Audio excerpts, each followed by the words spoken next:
But Yes. but did you regret quitting your studies? Yes, I do regret.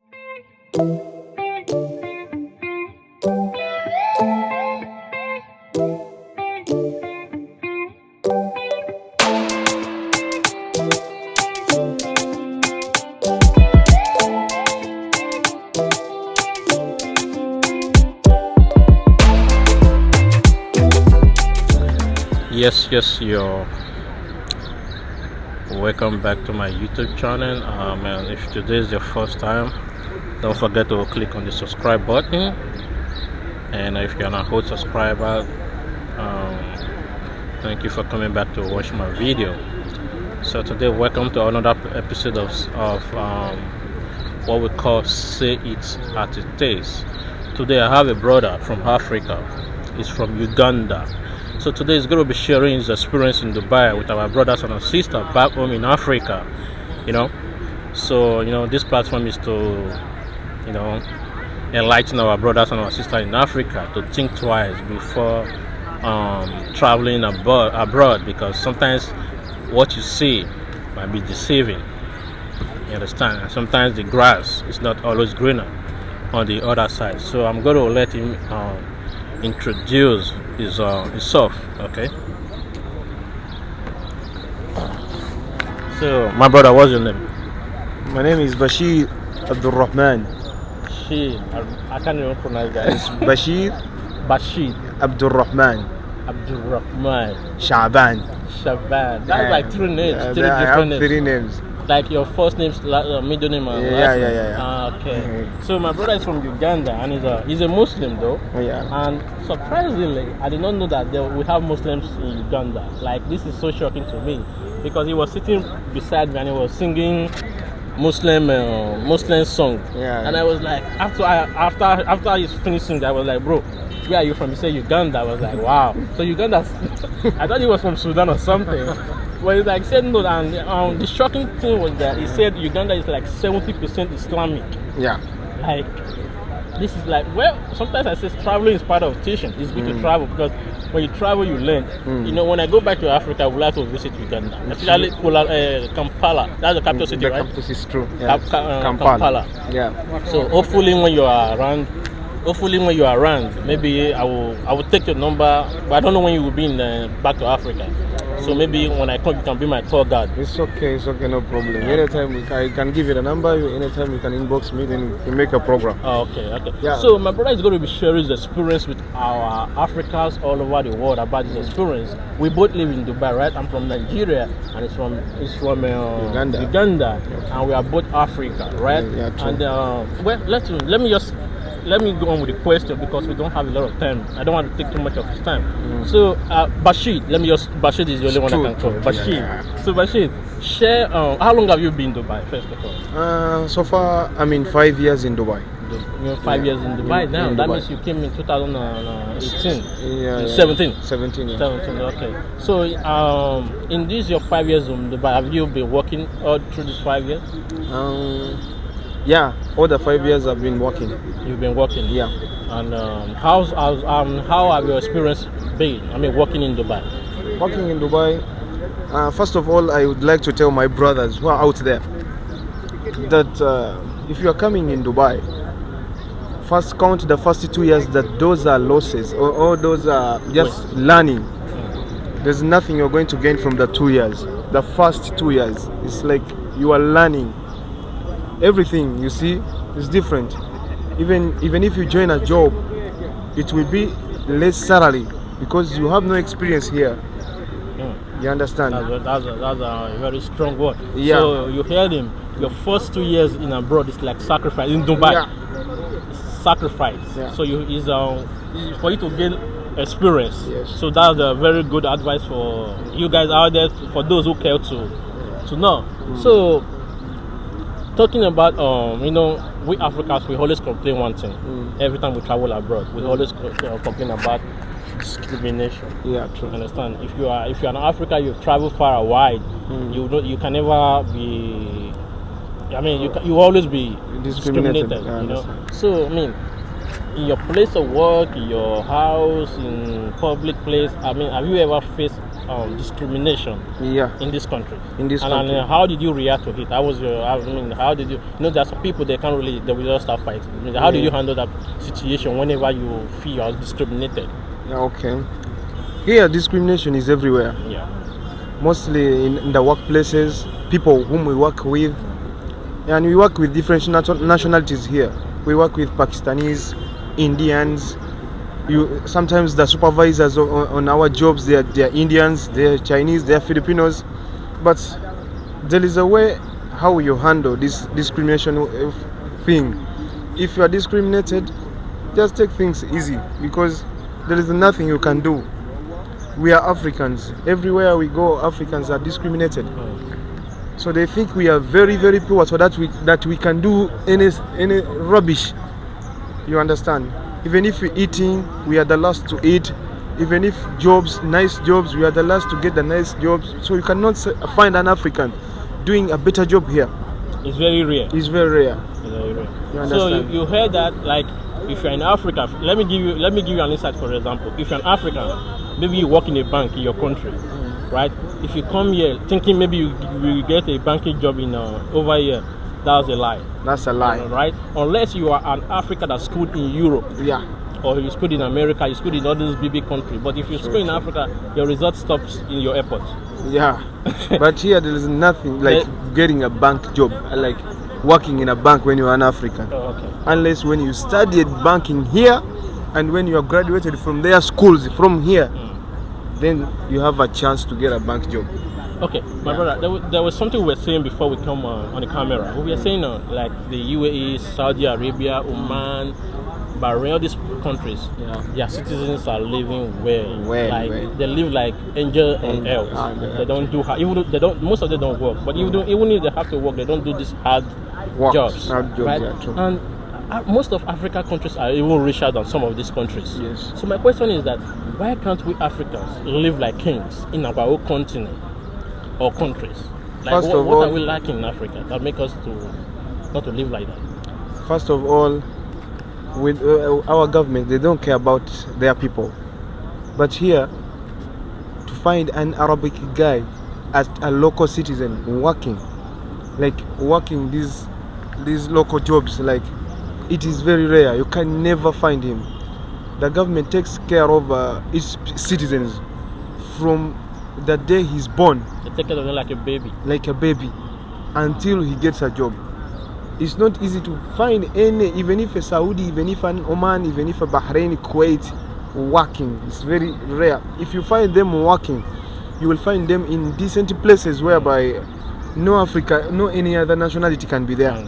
But why can't we Africans? Because like I'm from Nigeria, Yeah. for example, we are so rich in oil, Yes. in timber, I believe that so many, like Ghana is rich in gold. Yes. Maybe Uganda, they have their own natural resources. Yes. No, let me say like 50 or 60% of African countries have these national resources. Yes. But is it corruption that is doing us, or is it that we Africans are discriminating ourselves? Why is it that we can live good in our continent? Must Africa try to become before they can succeed in life? Why? I mean, why are they? First of all, the corruption is too much, whereby you may find the government, which is supposed to help its citizens, it is just helping its family.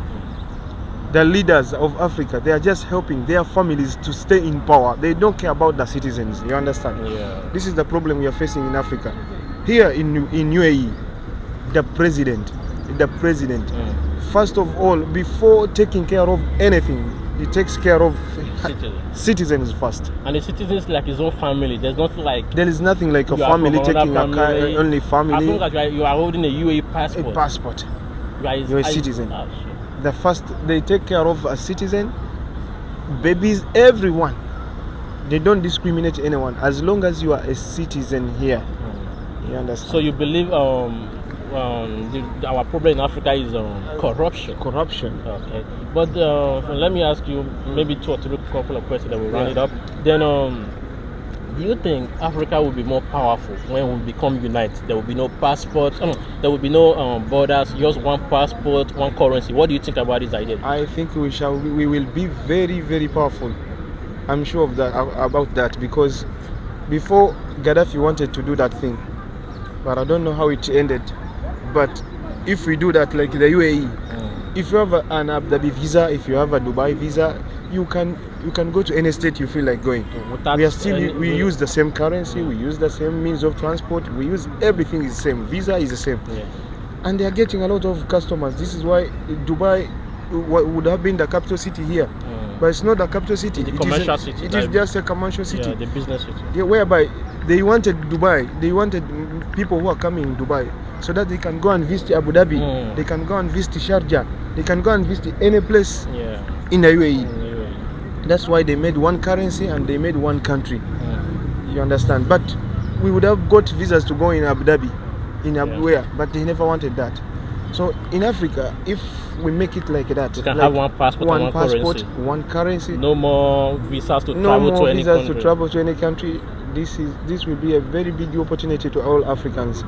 We will enjoy each and everywhere. We will enjoy unlimited merits. Yeah. You know, for those that don't know, you know, the United Arab Emirates before, it was not one country. Yeah. They were just different. Just that we have different African countries, but they come together to become United Arab Emirates, and today they are all enjoying it. Yeah. So why can't we Africans just be like this? I can flip this camera over now. You will see our brothers and our sisters sitting down here, doing all sorts of jobs like hustling. Some are even selling water. Some are just selling water, and these are the kind of jobs that if you tell most of them to do in their own country, business. Yeah. This kind of business, if you tell them to do it in their own country, they will never do it. They will be saying, no, how will I do that kind of business? So, no, my next question is, we have so many brothers and sisters in Africa, for example, that have small scale business. Yes. Some of them are doing well in their businesses. Yes. But some of them would want to sell these businesses just to travel to Dubai or any other Europe country to start on fresh. And one thing about abroad will either make you or break you. That's one thing about abroad. So what's your advice for this kind of people that want to just leave everything behind even when they are doing well in their own country and travel abroad? What is your advice for them? My advice to my bros who are out there: never sell or never borrow. Like, never sell your properties, your businesses, so that you go abroad. Never. At least try to find any way, or leave anyone who can help you, anyone in your family, your wife, and be anyone. Patient. And be patient. Patience is very because important. here you sell all your properties to come here and you find something different. Very different from what you see on TV. From what you see on TVs, anywhere, from what you hear from your friends. And everything. Yeah. Many people are facing this problem. They sold their properties, their businesses to come here, and they end up having nothing here. Even they fail to get jobs. Many of our brothers, they are here looking for jobs from Dubai, from all of the UAE, but they have failed to get them. So you heard that, my brothers and sisters. So if you are in Africa, you are doing a business and you are doing well, don't say because of the pictures people are taking on the street, because of the video your friends is sending to you, or maybe because of what they are posting on Facebook, you think it's easy. If some people show you their room, they are living here. You can cry. I don't want to say, that's why I'm just laughing, because true. You don't want to imagine what some of them look like, right? So we as Africa, we need to come together as one. We need to, and our leaders also, you guys need to do more, because most of us are not happy that we are here. We are here because we have no choice. So like I said, I'm not going to take too much of his time. You heard from him already. He's from Uganda and I'm from Nigeria. We are from two different part of the continent of Africa, but we just came here and we were talking. I said, bro, just share your experience with the viewers right there. And two, he has traveled to Saudi before. You want to share a little about your Saudi experience? Okay. I'm going to ask him about it. So he's a Muslim, right? So he has traveled to Saudi before. He said he went there for Islamic studies, right? But he didn't have patience. So let's just talk briefly about patience. So he didn't have patience, and today that thing is affecting him. So, but let him just speak briefly about what happened to him already. So, brother. Okay, bro. Let me talk about my experience in Saudi. Yes. I was on a scholarship in Saudi Arabia. I studied in Saudi Islamic studies. I spent there. I had a scholarship of 5 years in Saudi. to study Islamic. To study Islamic. Okay. I finished 3 years on the 5 years which way I was given. Okay. But right now I'm facing a problem. I regret why I stopped my education in Saudi, because it is affecting me right now. I didn't complete the studies, whereby anywhere I go to look for a job in the Islamic studies which I studied, I face a problem whereby they need my full documents. His credential, his results, to show that okay, you really went to the school. Yes. But because he did complete it, I didn't have patience. That I got a friend here in Dubai, and he told me so much good things about Dubai. Thereby, I quit my education in Saudi so that I come in Dubai. So, reaching here, I found different things when I have already quitted my scholarship in Saudi. So I'm just planning so that I can go back, but it's a lot of years back, whereby I don't know where even to start from. So Saudi Arabia is very good because we are getting allowances monthly, more than even the salary which people get here in Dubai. You understand? So I regret that thing, whereby I'm telling the viewers out there, if you get a scholarship going anywhere, please complete the studies, because you never know, in the future you may regret. That awaits you tomorrow. But yes. But did you regret quitting your studies? Yes, I do regret it, even now. So you hear that, viewers, for those that want to take the shortcut to success, there's no shortcut to success, bro. Right now, maybe if you have finished your studies by now, you would have been in one kind of big position. But like I said before, my advice is that try to gather it's never too late. It's never too late. It's never too late. You can only be a failure when you quit. Understand? So if you are watching us right there, you are facing some challenges, or especially on your studies, don't quit. The only way you can be a failure is when you quit. Understand? True. So for him right now, for my brother right here, he's still planning to gather up some money to be able to go and complete his studies in Saudi Arabia, in the Islamic studies. Islamic studies. So, bro, I wish you the best. And if you're new to my channel, like I said, don't forget to subscribe to my YouTube channel. Okay. So, my brother, we will see you on the next one. Nice Peace time. out. Power to Africa. In Islam, in Arabic, we say وداعا إلى اللقاء إن شاء الله. Teach me that. وداعا إلى اللقاء. إلى We shall meet next time. We shall meet again.